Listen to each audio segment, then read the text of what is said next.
3D zebra v Murski Soboti. 150-letnica rojstva dr. Antona Korošca. Spoštovane gledalke in gledalci, prav lepo pozdravljeni v osrednji informativni oddaji Televizije As, v dogodkih, v katerih tudi tokrat poročamo o aktualnem dogajanju v deželi ob Muri.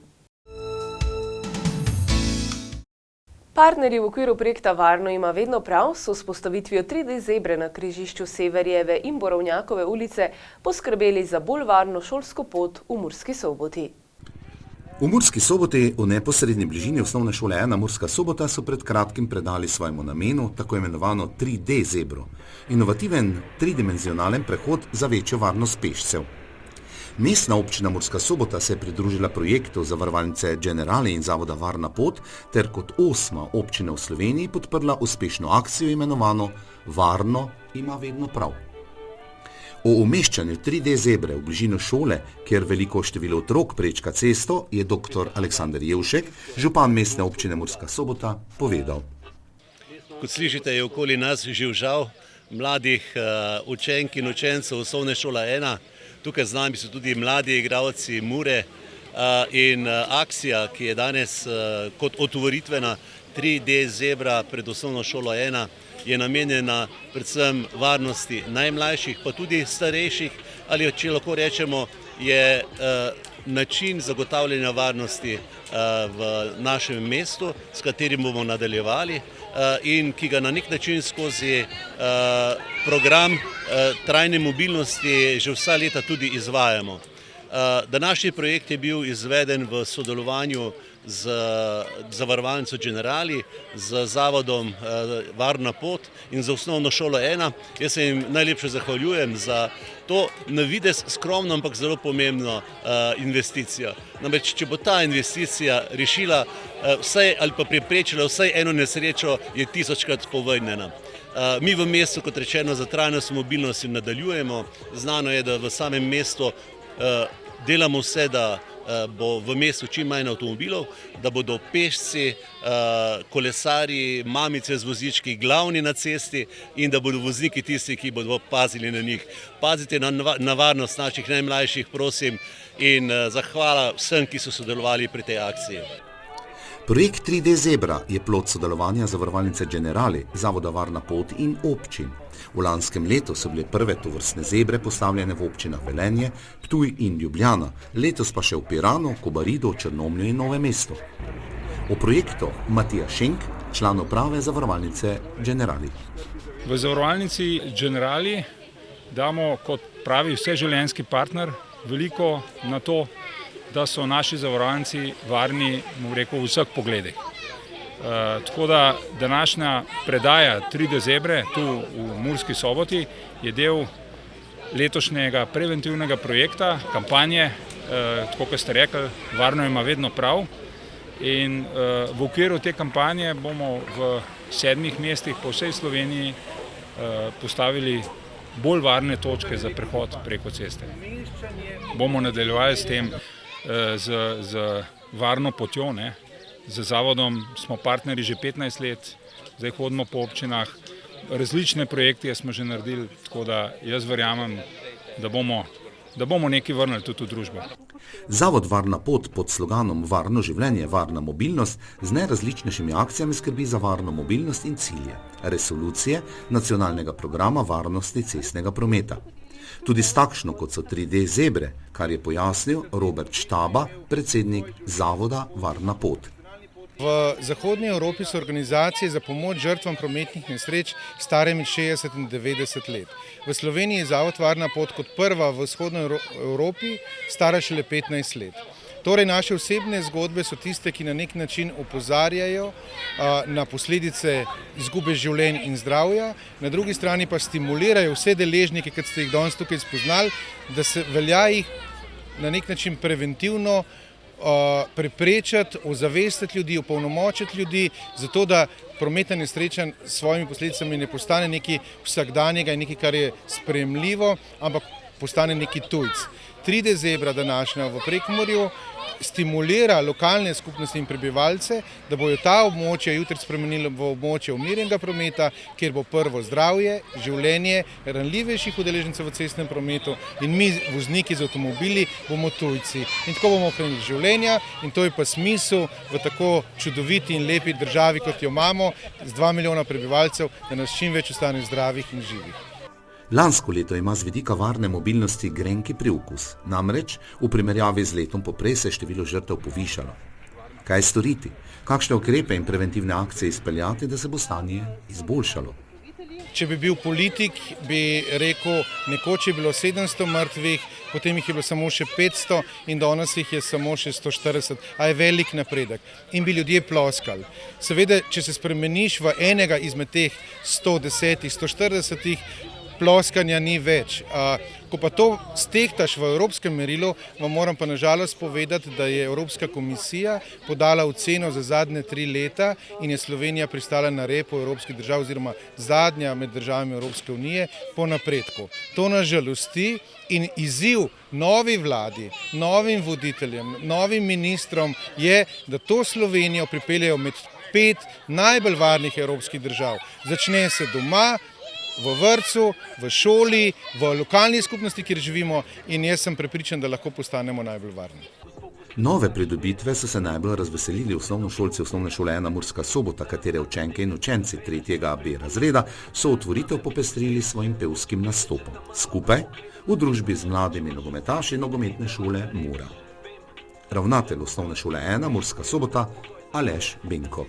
V čast mi je, da je ta zadeva bila narejena prav tukaj, na tej prometnici okrog naše šole.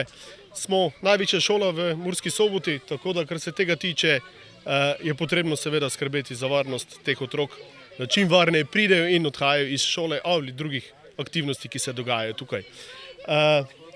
Veseli me, pravim, da smo bili izbrani v upanju, da se bo ta stvar dobro obnesla in po možnosti naredila še kje drugi. Sicer pa po osnovnih šolah skrbijo za prometno vzgojo že od najmlajših naprej in dan je bil namenjen prav slednjim. Pravkar danes, kot sem že prej govoril o akcijah z policijsko postajo Murska Sobota, s gospodom Trajbaričem, pravkar izvajajo te zadeve na šolskih igriščih, zunanjih površinah, kar se tiče spretnostne vožnje in to vse 3 paralelke prvih razredov. In pa seveda z užitkom so prišli zjutraj z kolesi, z veseljem so mahali svojimi čeladicami, tako da ja, skrbimo v tej smeri. V konec 4. razreda oziroma v začetku 5. razreda pa upravljajo kolesarske izpite vsi ti učenci. Dobijo seveda te izkaznice. Akciji Zavarovalnice Generali in Zavoda Varna pot, varno ima vedno prav, se bosta s postavitvijo 3D zebre do konca maja priključili še mestni občini Maribor in Kranj s ciljem dolgoročne in trajnostne rešitve za večjo varnost. Na mednarodnem znanstvenem simpoziju, ki je potekal v soboto 14. maja v Kocbekovi dvorani kulturnega in upravnega središča v Svetem Juriju ob Pščavnici, je potekala predstavitev znanstvenih del o dr. Korošcu, ki so bila plod raziskovanja različnih strokovnjakov. Letos meniva 150 let od rojstva dr. Antona Korošca, duhovnika, urednika in najpomembnejšega slovenskega politika prve polovice 20. stoletja. Dr. Anton Korošec se je rodil 12. maja 1872 v Bisarjanah, Videm ob Pščavnici, tedaj Avstro-Ogrska, danes Sveti Jurij ob Pščavnici. Tako je bilo leto 2022 razglašeno za Koroščevo leto, v okviru katerega bodo obudili spomin na izjemno osebnost in zgodovinsko vlogo, ko je Korošec zastopal Slovence na Dunaju in Beogradu. Dr. Korošec je eden izmed tistih naših rojakov, na katerega smo ponosni, na katerega ne samo, da je ponosen naš kraj, ampak ponosno je prav, da je celotna Slovenija, da je ves slovenski narod, enako kot če na mnoge druge naše častite rojake, sem dobro razpoloženi, da je občinski svet imel tudi razumevanje in še mnogo drugih, zato da mu primerno dogodki in razpoloženju proslavili svečano znanstvenim mednarodnim simpozijom 150 let rojstva dr. Antona Korošca, ko je bil še pastirček, so mu rekli Bežikov Tonček, pozneje pa je postal do sedaj vsekakor najprepoznavnejši in največji slovenski politik vseh časov, ne samo med obema vojnama. On se je zavedal dolge poti do slovenske samostojnosti in takrat, ko smo leta 2007 odkrili spomenik dr. Korošci pred Hladno cerkvijo, je bil slavnostni govornik takratni predsednik državnega zbora dr. Francesko Kjati, in ko sem mu začel nekaj s moje laičnosti pripovedovati o tem, je rekel, dobro vem, kdo je bil dr. Anton Korošec. On je poskrbel za to, da smo Slovenci prišli skozi jugoslovanska vrata v samostojno Slovenijo. To mi je vse povedalo, pa tudi mnogo strokovnih znanstvenih simpozijev sem že slišal, sodeloval, da sem tudi sam prišel do tega spoznanja. V preteklosti so v spomin dr. Antonu Korošcu pri Svetem Juriju ob Ščavnici organizirali že več prireditev, simpozijev, proslav, odkritje spominske plošče, doprsnega kipa in ureditev spominske sobe. Ob mednarodnem znanstvenem simpoziju pa so med drugim predstavili tudi projekt Prleške Atene in znanstveno monografijo Andreja Rahtena Anton Korošec, slovenski državnik Kraljeve Jugoslavije. Ta dogodek, povezani z znatnimi napori, mi smo tudi zaradi tega hiteli z izdajo zbornika, tako zvane Svet Jurij ob Ščavnici Prleške Atene. Šli smo v ponatis knjige gospoda Farkaša, ki je šla leta 1941, celotni znanstveni simpozij, zagotoviti prisotnost, na drugi strani seveda zagotoviti tudi vsa finančna sredstva, ki so za izpeljavo Koroščevega leta tudi potrebno zagotoviti. Bodo pa največji dogodek je seveda danes in jutri, bo pa pozneje mesečno, razen mogoče v mesecih dopusta in šolskih počitnic, bodo vsak mesec ena od prireditev, kjer bodo sodelovali znani poznavalci dr. Antona Korošca na vseh področjih, ne samo na tem političnem ali pa duhovnem, ampak tudi bomo imeli predavanje enega največjih poznavalcev, arhitektov živečih še Andreja Hravskega, odnos, ki se je spletel razpolagamo z pisemsko korespondenco med dr. Jožetom Plečnikom in dr. Antoni Korošcem, namreč oba sta bila rojena leta 1872, sta se osebno poznala. Dr. Plečnik pa je tudi sprojektiral pa načrtoval nagrobni spomenik na Ljubljanske Navji za dr. Antona Korošca. Kakšna osebnost pa je bil po mnenju zgodovinarja Bistra dr. Anton Korošec? Torej zame ena občudovanja vredna osebnost. Že zaradi tega, ker se je rodil v skromni prleški domačiji in potem pa na dunajskih parketih, bi rekel, nastopal, kot da bi bil na pol Habsburžana v njemu. Dr. Korošec je bil tudi med drugim častni občan 322 občin, častni doktor Ljubljanske univerze in prejemnik najvišjih državnih odlikovanj. Po besedah dr. Bistra, večina slovenskega naroda še ni spoznala, kakšno vlogo je Korošec odigral v slovenski zgodovini. Tako sta danes v preostalem delu Slovenije njegova vloga in pomen pozabljena. Čeprav je o njem Trstenjak, akademik, rekel, da je edini neklerikalc med klerikalci bil, in to drži, ker Korošec ni po ideologijah odločal, temveč po taktiki svoji. In je včasih tudi, seveda je imel svojo držo, ampak včasih je celo, bi rekel, ubral eno pot, ki jo ne razumemo po njem kot krščanskega človeka, ampak samo, da je zagotovo tisti uspeh, ki ga je želel imeti. 30. maja 1917 je Korošec v imenu južnoslovanskih poslancev, zastopanih v Dunajskem parlamentu, prebral Majniško deklaracijo, ki je predstavljala enega temeljnih dokumentov in zgodovini slovenskega naroda doprinesla na poti k samostojnosti. Deklaracija, s katero so se Slovenci z drugimi južnoslovanskimi narodi monarhije izrekli za združitev v samostojno državo, pomeni pomemben mejnik v zgodovini združevanja Slovencev, Hrvatov in Srbov v skupno državo. Ob koncu leta 1917 pa je bil izvoljen za predsednika v tistem času najmočnejše politične stranke, Slovenske ljudske stranke, ki je na volitvah dobivala skoraj dvotretjinsko volilno podporo. Korošec je na čelu te stranke ostal vse do smrti.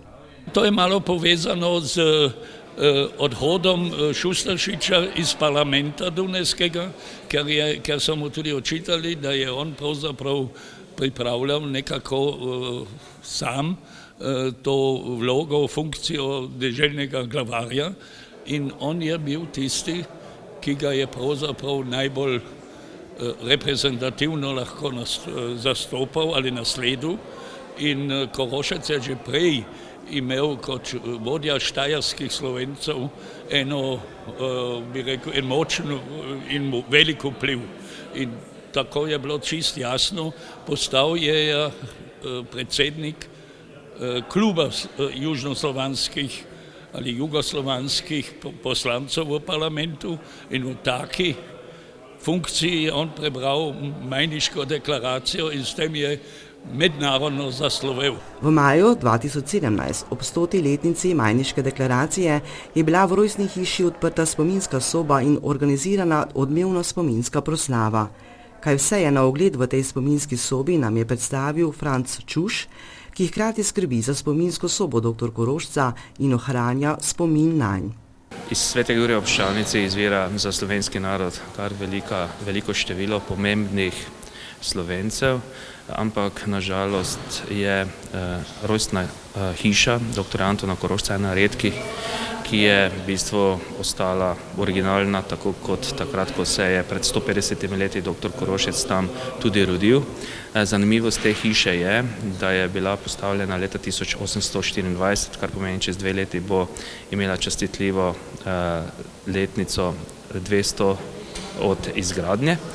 Zdaj, ko smo mi snovali to spominsko sobo, smo prišli v prostor in ugotovili, da ne želimo predstaviti avtentičnega prostora, kot je bil v času, ko se je tukaj rodil in odraščal dr. Korošec, ampak smo sobo nekako spremenili v razstavni prostor, kjer so potem predstavljeni predmeti, ki so pa pripadali Antonu Korošcu skozi njegovo življenje, skozi obdobja njegovega življenja. Mogoče najzanimivejši predmet v tej sobi je njegova posmrtna maska, katero so vlili v bron po njegovi smrti. Ob 150. letnici rojstva slovenskega politika Antona Korošca je pri Cankarjevi založbi izšla monografija Andreja Rahtena z naslovom Anton Korošec, slovenski državnik kraljeve Jugoslavije. Knjiga, ki je pred nami, je pravzaprav nadaljevanje knjige Feliksa Jebistra.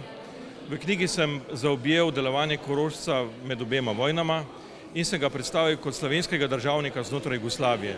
Želel sem, da se pravzaprav širša slovenska javnost ob tem jubileju 150 let njegovega rojstva seznani z njegovim delom in delovanjem tudi podrobneje in verjamem, da skozi njegovo delovanje lahko razberemo tudi zgodovino kraljeve Jugoslavije. Simpozij so končali s podelitvijo nagrad Antona Korošca, v nedeljo pa se je odvijala še spominska maša v farni cerkvi svetega Jurija in slavnostna akademija, na kateri je bil slavnostni govornik profesor dr. Ludvik Toplak.